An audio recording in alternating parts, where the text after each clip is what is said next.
The notary slid the folder across the desk and smiled. "Congratulations," she said. "The house is yours." I stared at the signature I'd just written, still wet on the page. Mine. After 6 years of night shifts, back-to-back travel contracts, and eating whatever was cheapest in hospital break rooms at 2 in the morning, the word didn't feel real. It felt like something that happened to other people. People who hadn't grown up sharing a bedroom with someone who always needed just a little bit more. I drove straight to the house after. No balloons, no champagne, no one waiting in the driveway to celebrate. Just me, my car keys, and the new set I'd been handed 20 minutes ago. The house was a small 2-bedroom in a quiet neighborhood outside Columbus. Nothing glamorous. A front porch that needed a coat of paint, a backyard with more weeds than grass, and hardwood floors that creaked in 3 different spots. I'd already memorized which spots. I'd walked through it alone 4 times before putting in the offer, always scheduling showings on weekdays when I knew my family would be busy. That was intentional. My brother has a way of making every good thing I do about what he hasn't done yet. When I passed my nursing boards at 23, he called to ask if I could loan him money for a car. When I got my first travel nursing contract and doubled my income overnight, he spent the next family dinner asking loudly whether it was really smart to move around so much. Didn't I want to settle down? Didn't I think about what I was giving up? When I mentioned, once, offhandedly, that I'd been looking at houses, he laughed. He actually laughed. "With what down payment?" he said. "You're renting by the month. You don't even have furniture." I had furniture. I had a down payment. I had a credit score he'd never see in his life. But I didn't say any of that. I just quietly decided he would be the last person on earth to know when it happened. So I didn't tell him.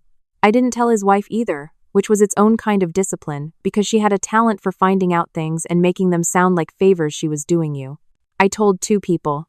My friend Priya, who'd been my closest work partner through 2 contract rotations and had earned the right to know everything about my life. And my supervisor at the agency, because she needed my permanent address for paperwork. That was it.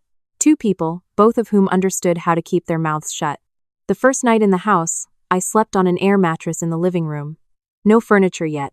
Just a lamp I'd plugged into the nearest outlet and the sound of the neighborhood settling around me. Dogs somewhere down the street. A car pulling slowly through the intersection. The creak of my own walls adjusting to the night air. I lay there on my back staring at the ceiling, and I didn't feel lonely. I felt something I hadn't felt in years. I felt like I was exactly where I was supposed to be. Nursing had given me that, eventually. Not right away. Right away, it had given me exhaustion and the particular kind of grief that comes from watching someone die while their family paces the hallway and you're the one who has to walk out and tell them. I'd done that more times than I could count. 12-hour shifts that turned into 14. Mandatory overtime. The year the ICU was so overwhelmed that I stopped counting patients and just started moving.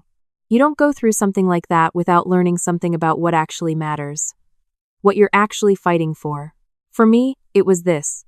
A door with my name on the deed, a kitchen I could clean and know would still be clean tomorrow, a bedroom that didn't have anyone else's schedule bleeding into mine. Peace. Quiet, purchased, earned peace. I gave myself 3 weeks before I told anyone outside my circle.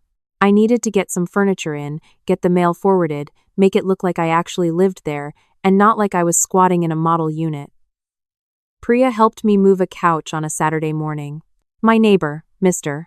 Calloway, came over to introduce himself before we'd even finished hauling it through the front door. 70s, retired, the kind of man who noticed things. He told me he'd lived across the street for 31 years, that he'd seen 4 families come and go in my house alone, and that he kept odd hours so if anything ever looked off, he'd notice. I thanked him and meant it more than he knew. The first time I felt anything close to normal was a Sunday afternoon when I sat on my porch with a cup of coffee and didn't have anywhere to be. No shift starting in 3 hours. No family text thread buzzing about someone's problem. No brother asking if I could spot him until payday. Just the street, and the coffee, and the creak of the porch swing I hadn't bought yet but was already planning. Priya came by with food that evening, and we ate on the floor in the living room because the dining table was still 2 days from being delivered.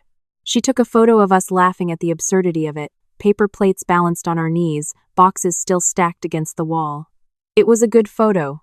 Genuine. I looked happy in it because I was. She posted it on her page. I didn't think twice.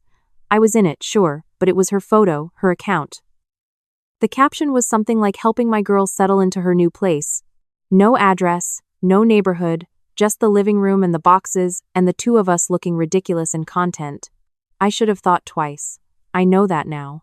My brother texted me the next morning. Is that your place? 3 words. No exclamation mark. No congratulations. Just those 3 words, flat as a diagnosis. I didn't answer immediately. I made coffee first. I stood at my kitchen counter and looked around at the space I had built for myself, and I thought carefully about what I wanted this to become. Because I knew, the way you know weather before it turns, that something was already shifting. He texted again before I'd finished the cup. We should come see it. Not a question. I called him back, kept it short, told him I was still settling in and that I'd reach out when I had more time. He sounded fine on the phone, friendly, even. That should have been the warning sign. My brother only sounds easy when he's already decided how something is going to go. He showed up 4 days later. Him, his wife, and their 2 boys in the back seat. He hadn't called first. I saw his truck pulling up from the kitchen window, and I felt the familiar tightening in my chest that I'd spent years learning to breathe through. I opened the door before he could knock. His wife went straight to the windows. I've always noticed that about her. She assesses square footage the way other people make small talk. She walked through the living room, running her fingers along the edge of the bookshelf, her eyes doing arithmetic I wasn't invited to see. Nice size, she said. Cozy. The way she said cozy meant small. The way she said nice meant she was already somewhere else in her head. My brother stood in the middle of the kitchen and turned a slow circle. He did the same thing Debbie had done. Assessment, not admiration. You bought this by yourself? He said. Like it was a puzzle he hadn't solved yet. I told him yes. He whistled low, said something about property taxes and whether I'd gotten a good rate. His wife called from the hallway asking how many closets the second bedroom had. The boys were already running in the backyard. I hadn't invited any of this. I stood in my own kitchen and watched my family expand through my house like they'd always meant to be there. When he finally sat down at the kitchen table, the real conversation started. He was good at building up to things. He talked about his job for a few minutes, about how the hours were getting worse, about how his lease was coming up in the spring and the landlord was raising rent again. He talked about the boys needing room, about how Jake had started sleeping on the couch because the bedroom was too crowded, about how his wife had been dealing with her back again and the walk-up was getting to her. He laid it all out carefully, brick by brick, and then he looked at me with that expression I'd known my whole life. The one that meant the favor was coming. You've got a whole extra bedroom just sitting here, he said. It doesn't have to be permanent, just until we figure out the lease situation. I kept my voice even. I told him the second bedroom was going to be my office. I worked from home between contracts, I needed the space, and I'd specifically chosen this house with that in mind. His wife appeared in the doorway on cue. She did this thing where she smiled like she was being patient with you. We wouldn't be in the way, she said. You're barely even here half the time. That was true. I was barely here. Travel contracts meant I was sometimes gone for 3 months at a stretch. And they knew it. That was the whole architecture of the ask. I told them no. I told them I was happy to help them look for a new place. That I could help with the first month if they needed it, but that my house wasn't available. The word no tends to go one of 2 ways with my brother. Sometimes he lets it go. Sometimes he files it away and comes back at it from a different angle. I watched his jaw tighten just slightly and knew which way it was going this time. His wife collected the boys from the backyard. Everyone said polite goodbyes. My brother was quiet on the way out. At the door, he turned back and said he'd left his jacket on the kitchen chair. Could he grab it? I stepped aside, and he went back in. He was alone in the kitchen for maybe 90 seconds. I stood in the hallway and thought nothing of it. 2 days later, I was loading my car for a new contract in Indianapolis. 14 weeks, NICU rotation, starting Monday. I had the locksmith scheduled for the Thursday before I left. I'd planned it that way specifically. New deadbolts, new knob locks, reinforced strike plate on the front door. I'd already chosen the company, already confirmed the appointment. Thursday morning, my agency called. The hospital in Indianapolis had a staffing emergency. They needed me 2 days early. Could I leave Tuesday instead? The bonus they offered for the early start was significant. Significant enough that I said yes before I thought through everything it meant. I called the locksmith to reschedule. He couldn't fit me in before Tuesday. I told myself I'd rebook for when I got back. 14 weeks wasn't that long. I'd set up the cameras the week before. I had the app on my phone. I had Mr. Calloway across the street. I told myself it would be fine. I want to be clear about that because it matters. I knew the risk. I hadn't changed the locks yet, and I was going to be gone for 3.5 months. I made a calculated decision based on information I had at the time, and I was wrong. Not careless, not stupid. Wrong. There's a difference, and I've spent enough time beating myself up about it to know that line clearly now. The first 8 weeks of the contract were busy enough that I barely thought about Columbus. The NICU has a way of doing that. You walk in, and everything that isn't a patient stops mattering. Priya texted me occasionally. Mr. Calloway had my number and knew to use it. The app sent me the occasional motion alert, always during the day, always just a bird on the porch rail or a delivery truck passing. I checked them, confirmed they were nothing, and went back to work. It was a Wednesday night in early November. I was finishing charting at the end of a 12-hour shift when my phone buzzed. Mr. Calloway. I answered before I finished reading his name. I don't want to worry you, he said. He said it the way people do when they absolutely mean to worry you. But there's been a car in your driveway since yesterday afternoon. Different one tonight. Lights have been on. I thanked him and hung up and immediately opened the camera app. The living room camera loaded first. My couch was still there, but there was a blanket on it that I'd never seen. A pair of sneakers on the floor. A backpack leaning against the wall. I swiped to the kitchen. Dishes in the sink. A box of cereal on the counter. I swiped to the hallway. 2 duffel bags stacked against the wall. I sat in the hospital parking lot in my car for a long time. The interior light had timed out, but I hadn't moved to turn on the car. The camera app was still open in my hand. I kept refreshing it as if the images were going to change. They didn't change. My house was occupied. I pulled up the front exterior camera. His truck was in the driveway. I'd know that truck in any parking lot in any city. The same dent in the tailgate he'd been meaning to fix for 3 years. Parked in my driveway like it had always been parked there, like it belonged. I want to tell you that I called him immediately, that I screamed or cried or said every single thing that was sitting at the back of my throat, but I didn't. I sat in that parking lot and I made myself breathe the way I breathe through hard nights on the floor, the kind where you don't know if you're going to make it to handoff. Slow in, slow out.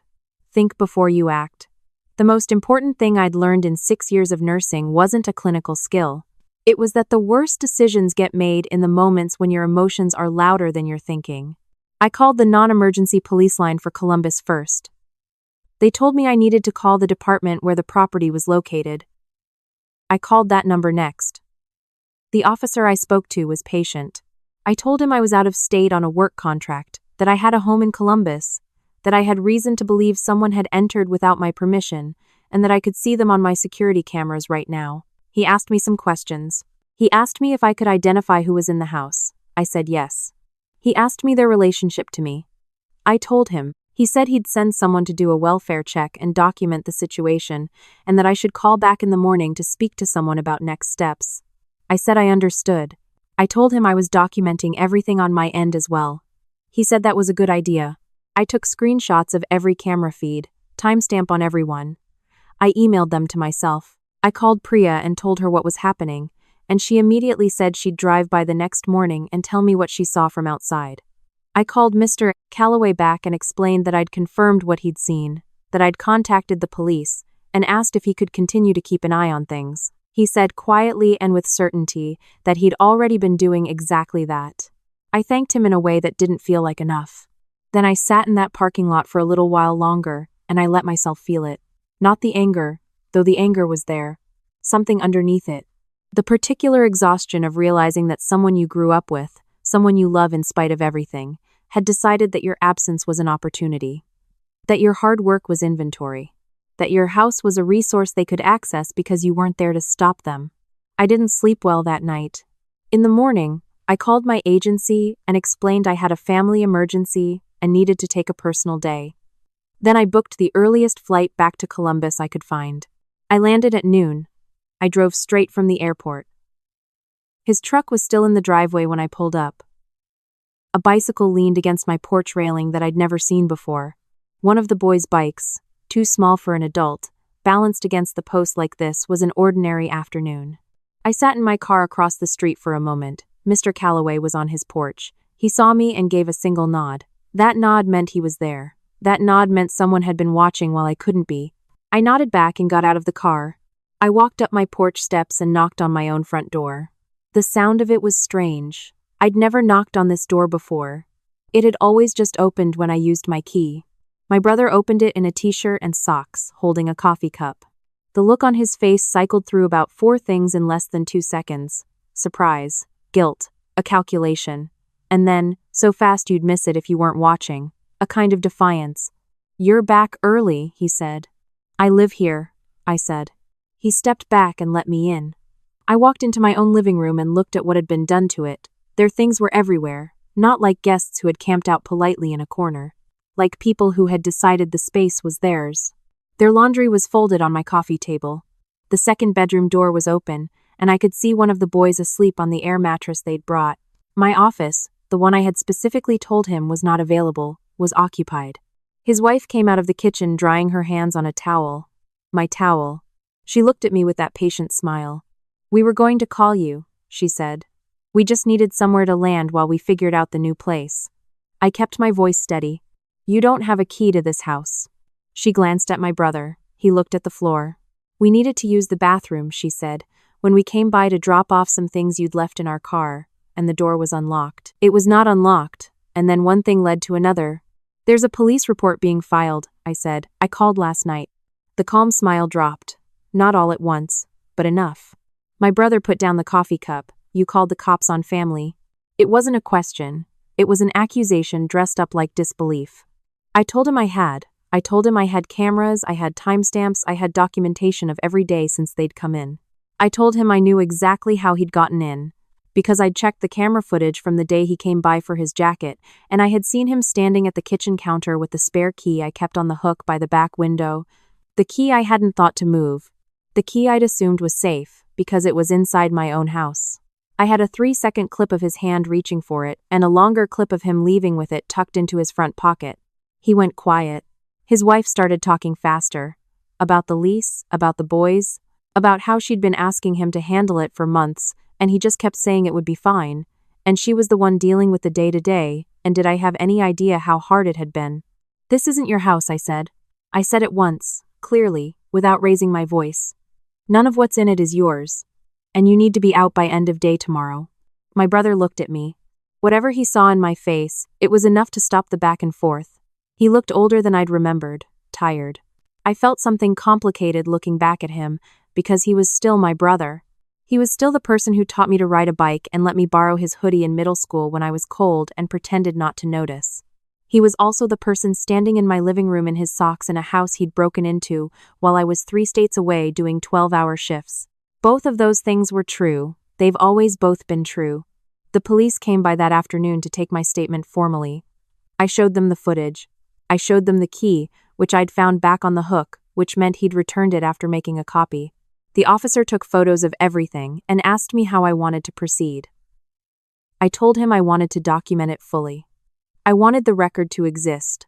Whether charges moved forward would depend on whether my brother complied with leaving, but I needed the paper trail in case it came to that. It almost did. He texted me that night, several times, cycling through the same phases I'd seen on his face at the door, that I was overreacting, that this was what family was for, that I'd always made things harder than they needed to be, that this was about control and not about the house at all, that our parents were going to be upset. I didn't respond to any of it. I had moved back into a hotel for the night because I wasn't sleeping under the same roof as someone I was in the middle of a dispute with. That much I knew. They were gone by noon the next day. I know because Mr. Calloway texted me when the truck pulled out of the driveway. I drove back and walked through every room alone. The house had been cleaned. I'll give them that. It had been cleaned better than I'd left it, actually, which was its own strange admission. Like they knew they'd been wrong and had no other way to say it. I still went through every drawer, every cabinet. I wasn't looking for anything specific. I was just reclaiming the space, room by room, re-establishing that it was mine. That my hands knew every corner of it and not someone else's. The locksmith came the next morning. New deadbolts, new knob locks, the reinforced plate I'd planned before I'd left. He finished in under 2 hours, and I stood at the front door and tested the new lock 6 times before I was satisfied. Each click felt like punctuation, like a sentence finally ending correctly. The fallout from the family came in the expected waves. My mother called, upset, wanting to know why I'd gotten the police involved. I told her, calmly, exactly what had happened.